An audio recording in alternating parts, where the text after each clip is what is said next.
disarming of her was like a bit of a dance, a tough-minded mating dance. And Vin and Ozzy and I worked on this a long time, trying to get the moves to be stylized without being self-conscious and to have fun to them. Of course, look at Vin's arms, and what woman wouldn't want to be in a dance with him like this? Andy Edelman playing Yelena's theme, the first real statement of it. There's the twist, you see, the dance move. Vin, totally confident, got that twinkle in his eye, completely certain now that he has a hook into this woman that was so elusive just the night before. The bed is Love and she hooked up on this film and are still together. So Marquetta and Martin, and I'm very pleased when love blooms on a set. It makes you feel like you cast the picture really well. A little insight, this is me being the voice of Sova. I thought that what Richie did was too transparently Sova, so I did a mumble track like that, so that it sounds like Sova, but it's different, so you kind of wonder who made the phone call, and now you know who. Watch the choreography, the waiters behind Vin and Ozzy. It's sort of, now we're in what we call the romantic restaurant. It's a beautiful restaurant in the heart of Prague, very Art Deco, and again, the beauty with which Dean lit the two actors, giving them this fresh, light feeling and glamour. The tattoos popping, the black T-shirts matching the jet blackness of it, giving them a similarity of appearance, which Sonia and I wanted to do. At the same time, Ozzy's hair is pulled back simply. It's not washed. It's not like she's fluffed out. She didn't know she was going on this lunch. One of my favorite moments, he says he's a secret agent. She laughs in his face because it's absolutely pathetic that anyone should try to get in her pants by pretending to be a secret agent. And I love Vin's look there.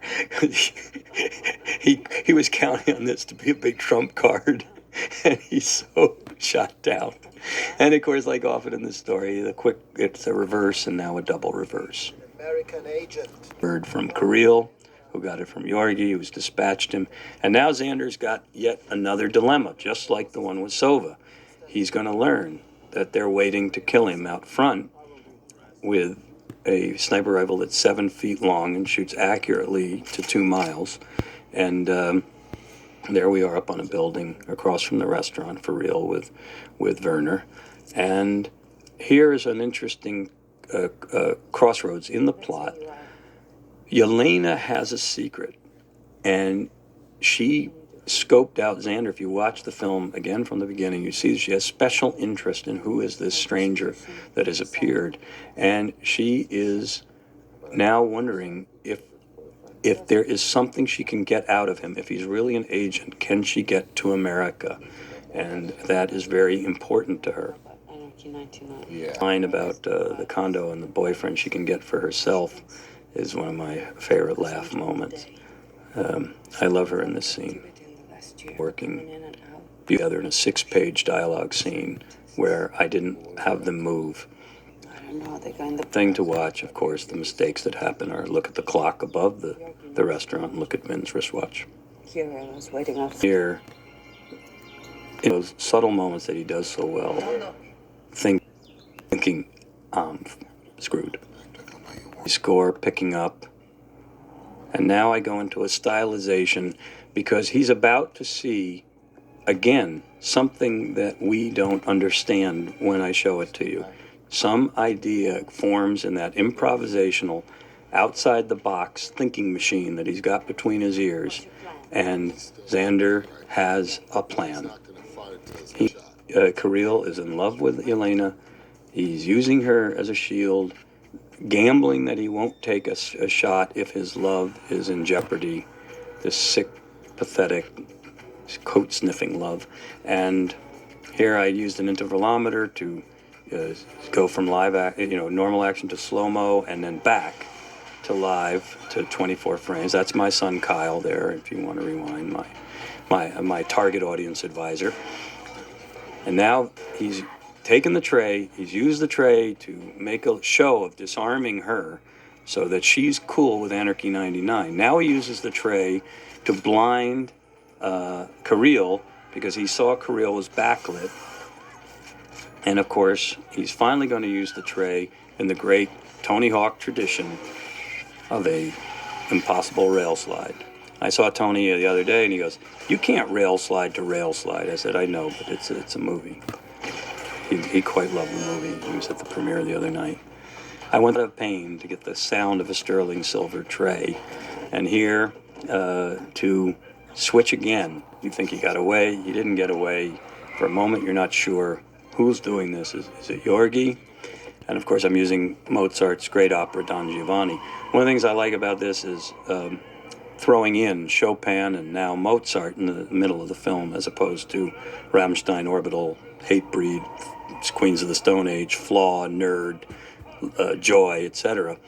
But this opera house is very important because Mozart, when he did Don Giovanni, premiered it in Vienna and it was a flop. He then moved it to nearby Prague into this exact opera house where it debuted in Prague. Let me see the happen. Debuted in Prague to be a hit. Sorry, and I thought it was really cool that we would do Mozart's opera in the opera house where it became successful. And again, the old and the new. This absolutely no connection whatsoever to the world of opera. And here a scene written by Zach Penn, a guy who Rich and I brought in to give us a fresh perspective on the script after Rich had done 25 drafts. Zach wrote this scene in the opera, a location I wanted to use. I gave him the location, he wrote the scene, and he brought in the mechanics here. This is some very good writing.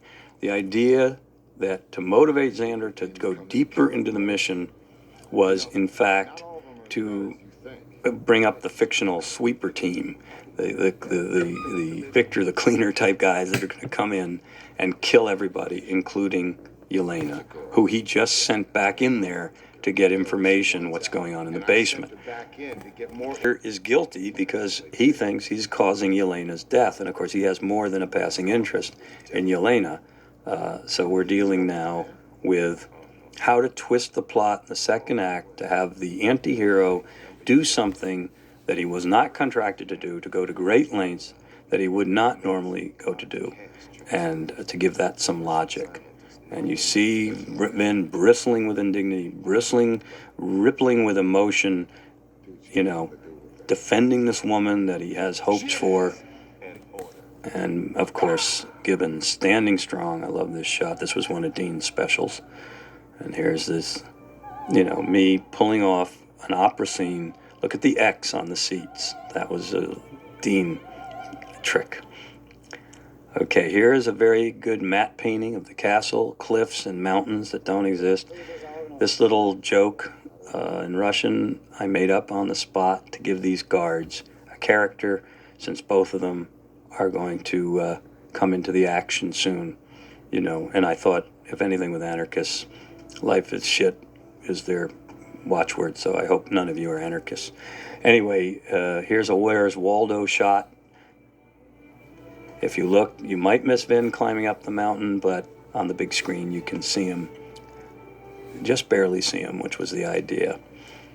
Now we're going to roll out another major action sequence. We've had a period of character building. We had the phony death of Sova, and now it's been a while of establishing the world of Yorgi and the struggles for Xander to stay afloat undercover as a secret agent in this world.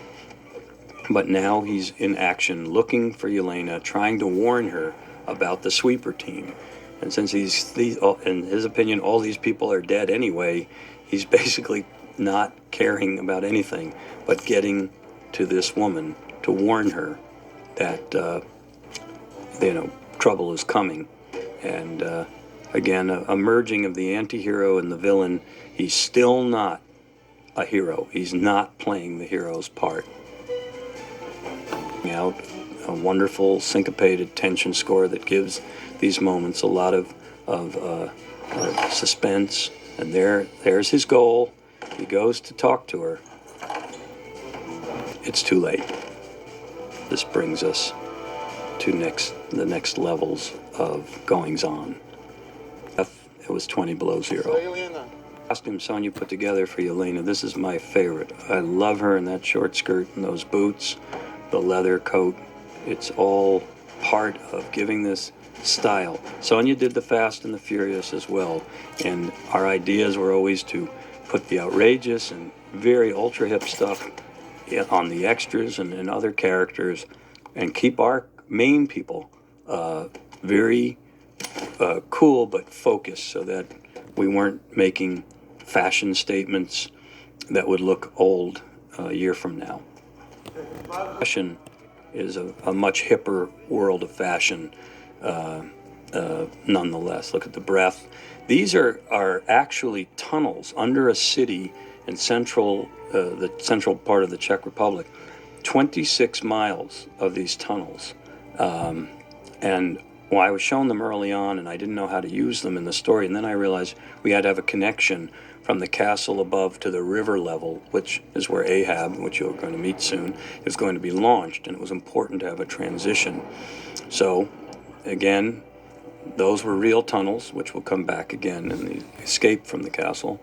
Here's a set done by Gavin Bouquet, I think this is my favorite set in the movie. This is the Ahab lab, where Yorgi is building his Death Star, using all the money from his mafia operations to finance a very terrible, horrible terrorist scheme that will bring about the end of governments, in his opinion, and the beginning of freedom. He is a sick and demented man, but brilliant and determined, and with the wherewithal to do to carry out his vision. Now, it's also important on a plot mechanics level to make this villain truly villainous and worthy of death. And part of the scene that's going to follow is setting him up as not just a cute nightclub owner who deals in stolen cars and high-class prostitutes, but a truly terrible and ruthless man. And not that the people involved in this scene are angels, but the ruthlessness with which he dispatches them clearly defines the villains as people that have to go. Now, I talked to you about setup and payoff. Here's the next payoff. The penetrator binoculars, which were just a joke, now become totally functional. Again, a wonderful effect shot from Digital Domain, showing people in this lab, skeletons and then people and then the reality. I want you to meet some important people here that came to visit. That's Neil Moritz on the left and Todd Garner on the right. Neil, the producer of the movie, Todd Garner, the head of Revolution Studios under Joe Roth, the chief of Revolution Studios. They came, I put them to work. You're trying to define the most important task of a director, which is tone. This is a pretty rough scene. I want a PG-13 movie. I want this picture to be available to everybody, from the youngest to the oldest. I want the scene to be powerful. I don't want it to be repulsive. I don't want to change the movie's tone from the fun of The Adventure of Xander Cage to something hideous, but I don't want it to be fluff either. So trying to thread all those needles to get this to work I did some serious consideration of this, and part of it is to not overpace the scene. Many of the action scenes in the film are very hyperkinetic. This one I kind of unfold slowly because there's a lot of dread. There's dread in the music, and there's a bizarre fascination as this next movement unfolds. It's also important to set up the rules of the binary nerve agent, which will, of course, come into play in the third act. How the rocket counts down, what happens when the binary agents mix from green and yellow into, blue and green into black, so that the audience will understand in the third act how close Xander is at any given moment to the disaster that Yorgi has created. Also, in those two cuts, you see the anti-hero and the heroine sort of butted up against each other in different places in the experience, but they have the same reaction. That is one of conscience. Them together in the viewer's mind. Xander is not used to seeing anything like this. This is the cold-blooded gassing of 40 people who are helpless, perhaps not innocent since they're creating binary nerve agent, but here again, the villains becoming truly villainous. The sniper's putting a cigarette out, again the cigarette theme for him in the eye of a dying man, making fun of people suffocating to death. Xander absolutely overwhelmed by what he is witnessing by accident. And watch Asia here. I told her, no facial movement, but tears come to your eyes. And like the great actress she is, she explaining the rules. The gas gets sucked, it breaks down in water. It's important to know that so that the ending makes sense. Doing a very dark, demented turn here. This turn as a villain. We're back to the spy agent, super agent adventures of Xander Cage. Once again, in a very tight corner, so tight a corner, he had to go somewhere else. When there's nowhere to go, you go onto the ceiling.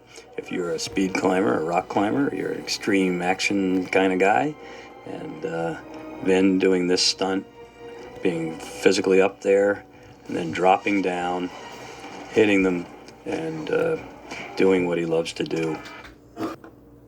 Sorry, interrupting by my dad. When he's frustrated. They'll not do that another take. Okay, and here they go. We're into another big action sequence, which is the pace is going to constantly accelerate now. Dean had this idea of the alarm system when it's shot. I wanted it shot. He wanted to turn it to red and black, to a flashing thing. And this turned out to be a fantastic idea. Now we're back in these real tunnels in a town that I can't pronounce. Why they dug them is still a mystery. It's a very strange thing, but it worked very well for the movie. Again, Xander is using the dart gun against assault rifles, and it's not quite exactly a fair exchange. He uses the exploding darts that Shavers talked about to blow up the alarm box and now the steam pipe. Sorry, interrupting by my dad. He has 244 bullets that we've explained also in the Shavers scene. Now we're paying off. He loses Shavers' gun and he picks up a real gun because now in my mind he's done being an agent trainee. He's now a full secret agent, licensed to kill, ready to go. Okay, now we're going to start. Again, I want to remind the audience that those Band-Aid bombs are out there. That was a way of doing it to show you, oh yeah, that's what he did when he first got to the castle a long time ago. Huckle laying out on a bike in pursuit. There's full expectations now, if you know my films, that I'm going to give you a wild motorcycle chase. Okay, of course that's not to be. Here we go, paying off. Xander Cage as a motocross champion. To me, the Superman seat grab, the perfect image of an X Games secret agent shooting a guy while doing a Superman seat grab. I think that was one of my favorite images. Again, you think there's going to be another motorcycle chase, and here I said to Peter Yackel, because you're so bad, you have to die confused. That's your punishment. John Fraser and Jim Schwamm, our special effects guys who blew up the drug farm, blowing up everything in sight. Martin giving you an impassioned moment. We were going to blow up a dummy of Kolya, and I thought that was going to look stupid. And I came up at the last minute with this idea of just dropping a burning bike in front of Ven. We had to scramble to get the bike that Kolya rode, but it's so clear with Martin screaming Kolya and that bike dropping that he knows his brother has been blown to smithereens. And I think it's actually more powerful than any stupid blowing up dummy would have been. It leaves a lot to your imagination. The next plot, in his cowboy boots, noticed the cowboy boots, got money from Yorgi, bought new clothes, obviously just as bad in taste as his old clothes, except more expensive. And he's going to dispatch Cage on behalf of Yorgi. And then he was to be taken out in this new twist. Who could that be? Yelena. Going to be the next twist, which is Yelena is not exactly what you think. She's not a mafia chick or a criminal chick trying to bail her way out. She's actually a secret agent too for the Russians. And now we have two agents, one highly skilled, trained, a real thing, a real deal, and explains her background. Favorite lines from Rich Wilkes, basically now acknowledging who they are and coming clean with each other. That's this jacket Sonia found for Asia. Asia and I used to kid that it made her look like Ninotchka, the great Garbo film. Paid off Sova. We've paid off Yelena's attitude, and we're ready to begin the third act, which follows these last two bits of scene. Jackson, of course, pays off the sweeper team idea by explaining how he has come to understand Xander's psychology.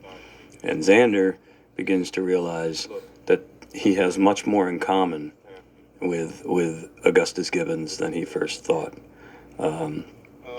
He cares about Yelena. He wants her out. Obviously, to stay in Prague at this point or in Europe would be to condemn her to death.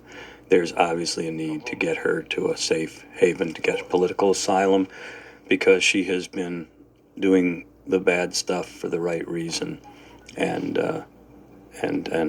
gets that commitment from Gibbons, which again will be paid off later.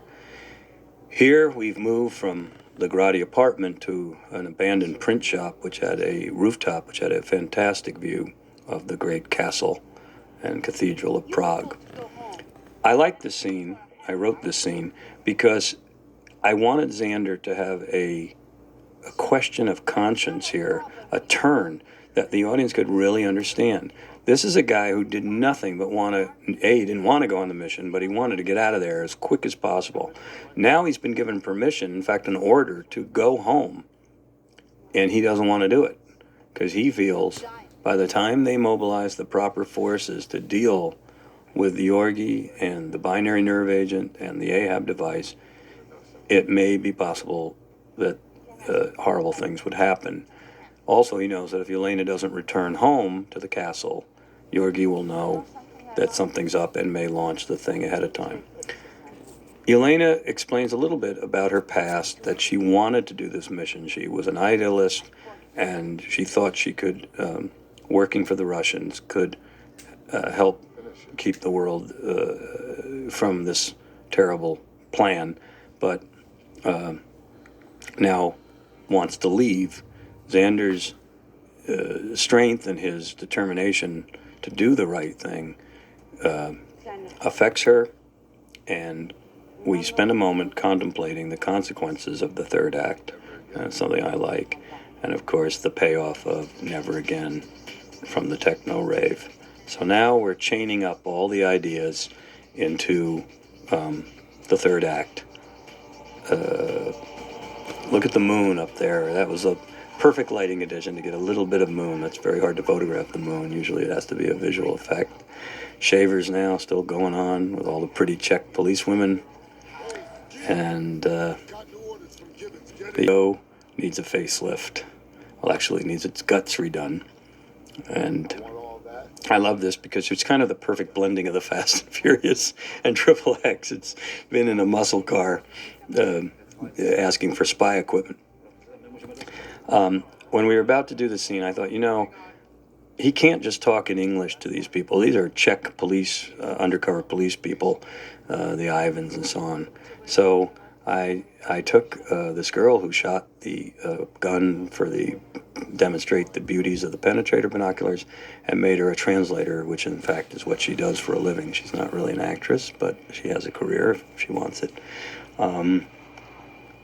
Here, the craft is flying over a parking lot in Griffith Park in Los Angeles, as far as the interior, but in the exterior it's flying over the Austrian Alps. And in this next sequence, we are in a combination of the high Sierras near Lake Tahoe here. When Ben jumps out, the high Sierras, as Larry Blandford, one of our second unit directors, does an extraordinary job with 39 sky surfing drops from a helicopter. This scene that I had storyboarded, and if you consult the storyboard portion of your DVD, you will see all the drawings of these shots, or as I conceived of them in my head, and how they were executed. Here in this gyron shot are sky surfer dropping something like 1,500 feet in one shot. That's the group singing I Will Be Heard. Behind the scene, Jamie, the lead singer, has a voice of cracking walnuts. It's the song I Wanted a Rock Anthem. Kathy Nelson and I were handed this by Universal Records, Monty and Avery Lippman. We immediately thought the song was awesome. I couldn't figure out where to put it, and one day I just said, you know what? This is Xander Cage planting his flag as somebody doing something proactive, good for the world. And I thought I Will Be Heard would be the great anthem of a generation. And I liked the way the energy of the music, the theme, the lyrics, and this action scene go together. And on the surface, one would not think that a rock anthem would be perhaps appropriate at this moment. Maybe you'd think something more like a big old action cue with an orchestra pumping away. But I think this is part of the combination of elements. Ooh, look at this visual effects shot. Boom. None of that exists. That was all digital, that last shot. All right, the top of the Sierras at Lake Tahoe. Here we are above Innsbruck, Austria, Lake Tahoe. Ben and I went up to Kinnertal to photograph this sequence, and he does his own snowboarding. He's very good. He's a very athletic man, and he and I got dropped off by helicopter to this location and filmed the beginning of this sequence, of the avalanche sequence. Now, I could talk to you forever about the avalanche. It's a highly technical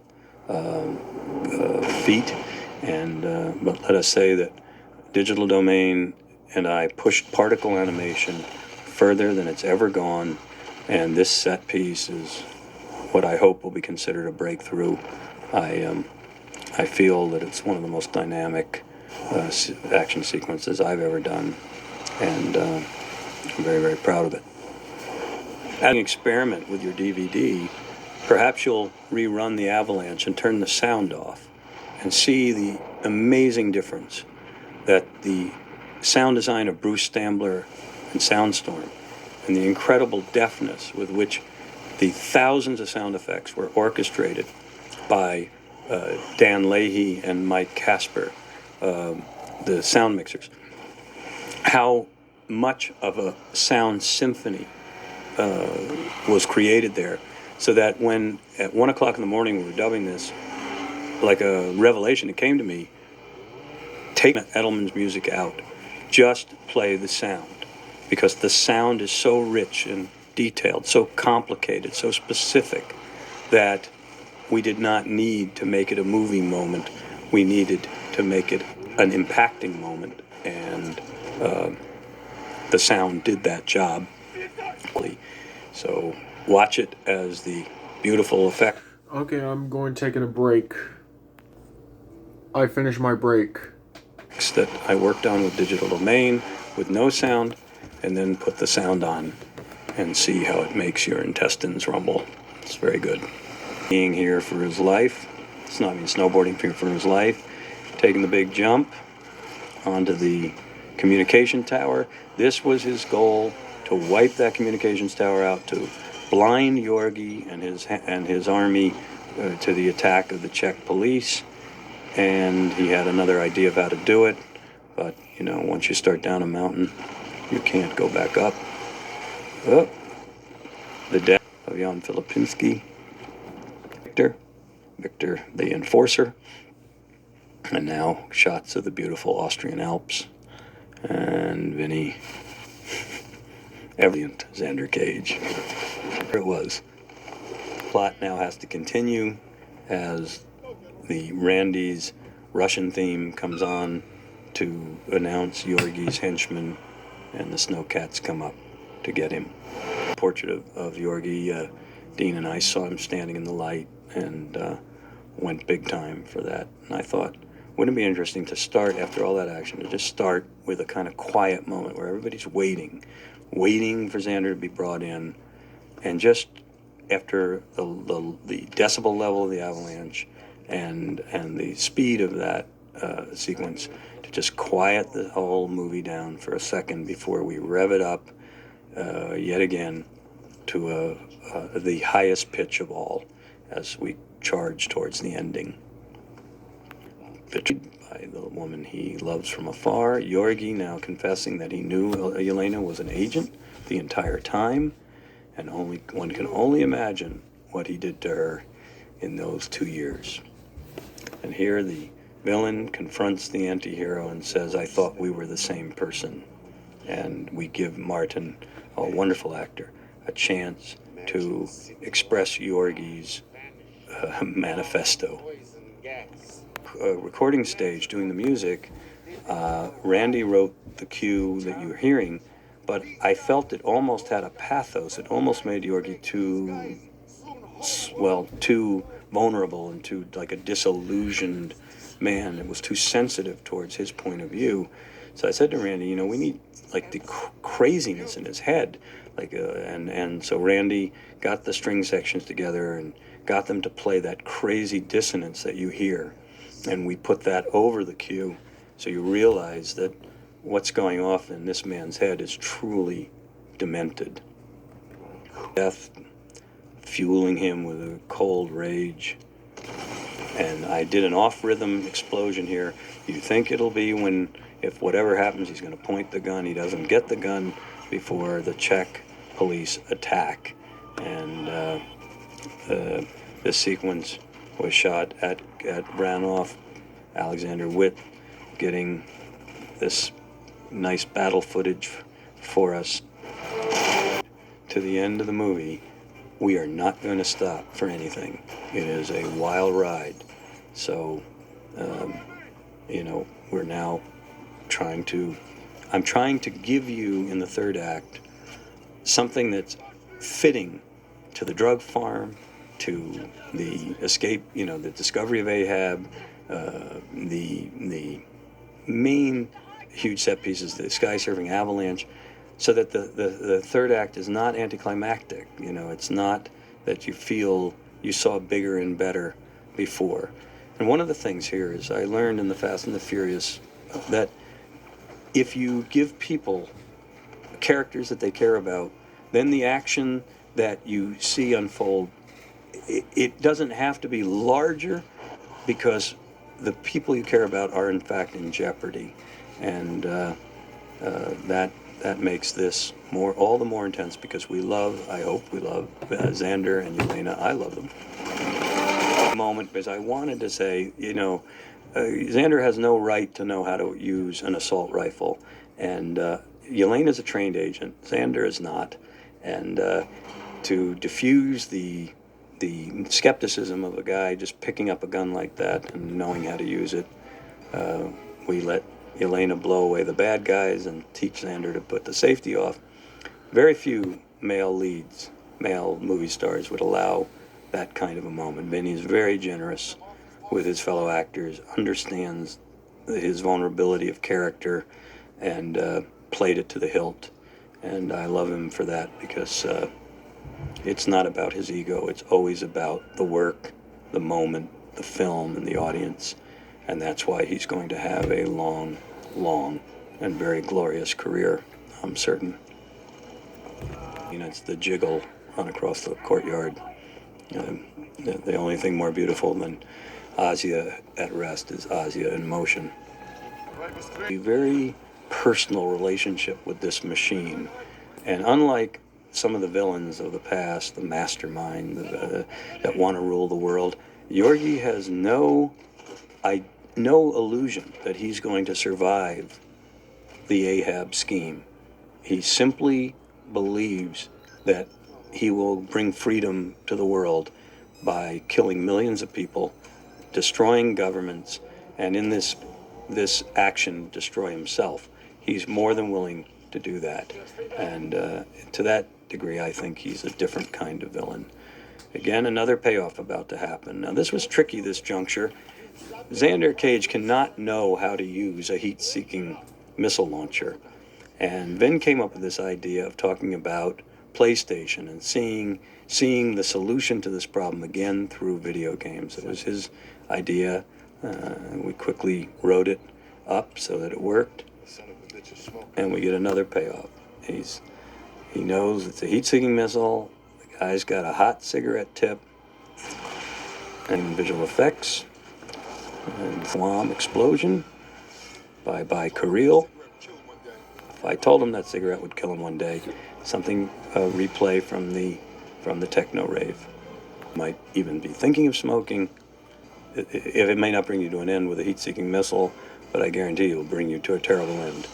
Don't smoke. And here, driving a speedboat at high speed in a set that had a wall right there. Very, very tricky for him. This scene was, again, an improv between Vin and myself. The script called for Yorgi simply to get shot.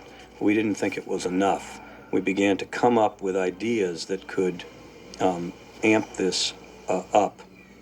And we the shooting off at a certain point in the scene because we weren't clear what it was going to be. Vin and I worked it out. I went back and wrote the scene and came up with, this dueling assault rifle match, and also the guillotining door, and the death of Yorgi in a rather explosive and fiery way. Martin driving that speedboat and acting, not in that shot. The pressure on Xander, continuing the villain dispatched, but the villain's creation, the Frankenstein monster, is loose in the world. So they're far away from solving all the problems by having a mano-a-mano death of the villain. This is now the villain. This is the real villain, this crazy hydrofoiling submersible. It's speeding towards Prague. They don't know what to do. And of course, here we again, a payoff. We are about to bring back the GTO. This crane shot. This is all in one shot. It goes up, it goes down. We can see the dashboard. Shavers is installed. Back to the one crane shot. Up. And follow Vin as Shavers rushes in to the middle. Sometimes I love to do those all in one and block the actors to the camera as opposed to the camera necessarily towards the actors. Here in a visual effect, the river doesn't extend beyond that point. The Ahab was not in the river. It just, again, creating the illusion, creating the narrative.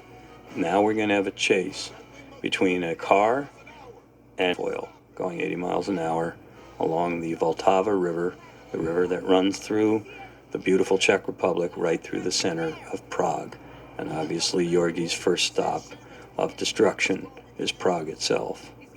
Very bad handwriting, another setup to be paid off later. I had to figure out why Yelena could not do something, and I'll get to it and explain it. And I came with the idea that she can't read Shaver's writing. Statement of the rules. The Silent Night nerve agent only breaks down in deep water, so that if you didn't catch it the first time with Yorgi, it's reinforced here. Hurtle towards a central point, the Charles Bridge, as every major character left alive in the film rushes towards this appointment with destiny, and Sam Jackson admitting that he's willing to die along with everyone else if that's their only option to stop Ahab from moving, which it could do from the Vltava into the North Sea, and from the North Sea to anywhere it wanted to go. Obviously, I wanted to create a lot of obstacles to stopping Ahab, and part of the thought was, when I was driving, scouting the river, was how often the road diverged from the river. And this gave us a chance to play this idea of a loop until they got back to the river. Here's our next level of threat, the Czech Air Force. Dave Kennedy, our military advisor, talked the Czech officials into giving us the entire Czech Air Force. You just saw it. And we had a wonderful time with these pilots, and they did some very daring things for us, very brave men. And the level of cooperation of the Czech government, the Czech people, the Czech Film Commission, and our partners, Still King Productions, was enormous. I got everything I wanted. It took time, it took thought and discussion, but I never heard the words no. And I can only say that shooting in the Czech Republic was a pleasure for me. Living in Prague was a great experience. And I think Prague looks beautiful and amazing in the movie. It is Prague for Prague. And of course, when you're in that part of the world, there are a lot of potatoes. Even Rain's potatoes. Another one of our second unit directors blowing up those potato carts for me while I was busy chasing Ahab down the road. Czech Air Force is in motion. The GTO is back with Ahab. Ahab is getting ever closer to the target. I love this shot. I worked with Mick Rogers on Fast and Furious to design this piece of equipment called the Mick Rig.